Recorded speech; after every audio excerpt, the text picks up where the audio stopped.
El presidente de la República no quería que fuéramos al Fondo Monetario Internacional. Y no quería porque él sabía perfectamente lo que implica acudir al Fondo Monetario Internacional.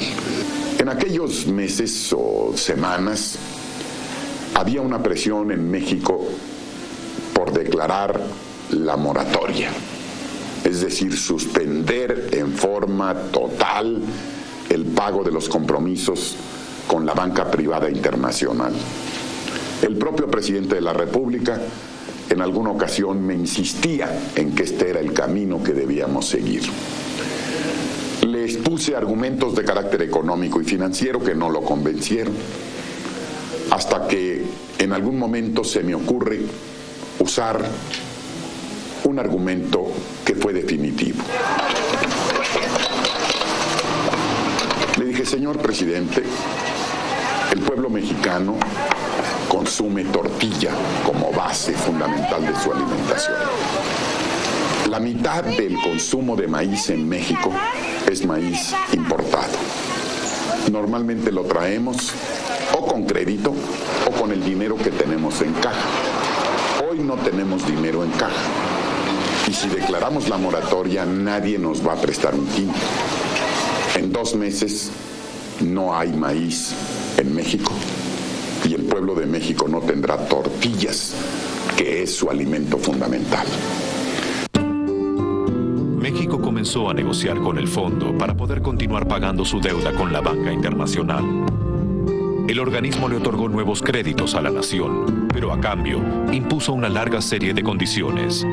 Desde ese momento, la injerencia del fondo en la economía mexicana se iba a acentuar profundamente. El presidente de la Madrid fue el primero en abrir unilateralmente la economía de México al mundo, sin contrapesos, sin mecanismos de protección, sin previos estudios de impacto. Simplemente de la noche a la mañana abrió la economía de México al mundo. Naturalmente la economía mexicana fue inundada por otros intereses.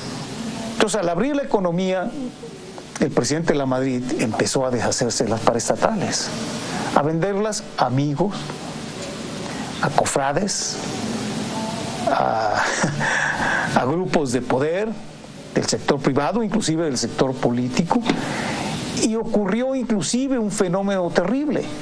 Yo, presidente, te decía, te vendo esta paraestatal y no tienes dinero para pagármela, yo te presto el dinero. Naturalmente hay muchas paraestatales que se compraron en esas condiciones y el Estado mexicano nunca recibió nada. Pero el tesoro mexicano, más valorado por el poder económico internacional, era su petróleo, explotado por la compañía estatal Pemex. Hay un momento en el que estamos analizando que no teníamos dinero, que andábamos pidiendo prestado. Voy a Washington y me entrevisto con el secretario del Tesoro, que era James Baker, y me plantea el señor Baker, ¿por qué no vende usted Pemex? Entonces me quedo callado. Pemex pues, es la industria petrolera, que en México es no solo la industria petrolera, sino es un símbolo nacional.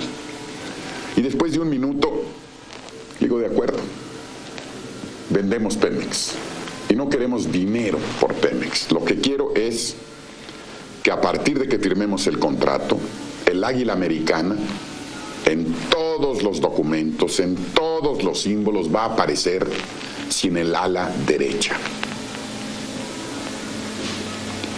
Entonces me volteó a ver y me dijo, entiendo, no se volvió a tocar el tema.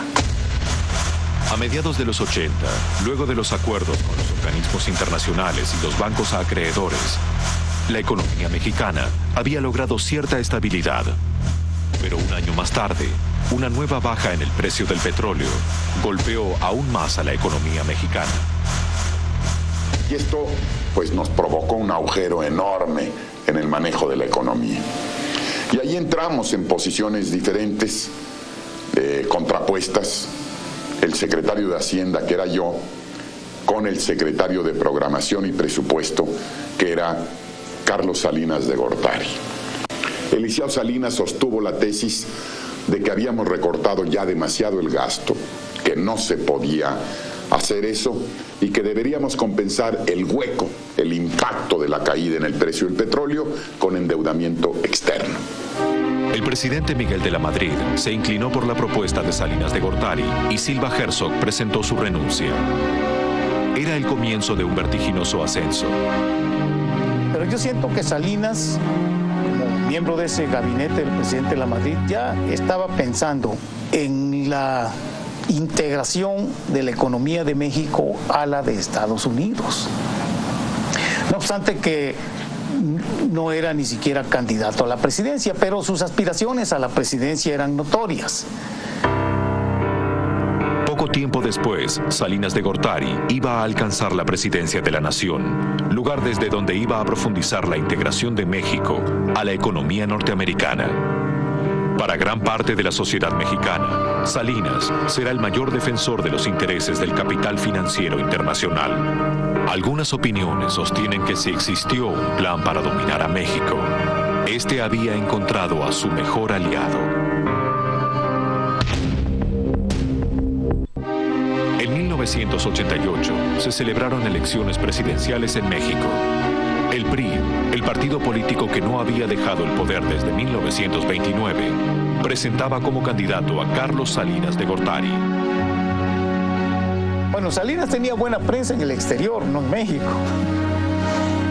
En México, durante su campaña electoral, pues se publicaban más notas favorables a Salinas en el New York Times o el Washington Post o en el Wall Street Journal que en la gran prensa mexicana. Lo que se publicaba favorable de Salinas en la gran prensa mexicana eran inserciones pagadas, era espacio pagado. Quizás Carlos Salinas había logrado entusiasmar al extranjero por todo el ofrecimiento que había dado en materia económica, y me refiero sobre todo a la apertura de las fronteras. La sociedad mexicana estaba dividida. Y por primera vez el PRI se encontró con una fuerte oposición, guiada por el líder político Cuauhtémoc Cárdenas. Finalmente, en unas cuestionadas elecciones, Carlos Salinas de Gortari se convirtió en el nuevo presidente de México.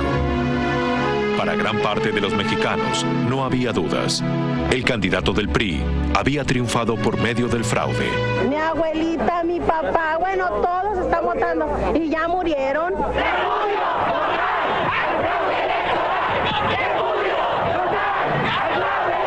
Es un fraude colosal, sin precedentes.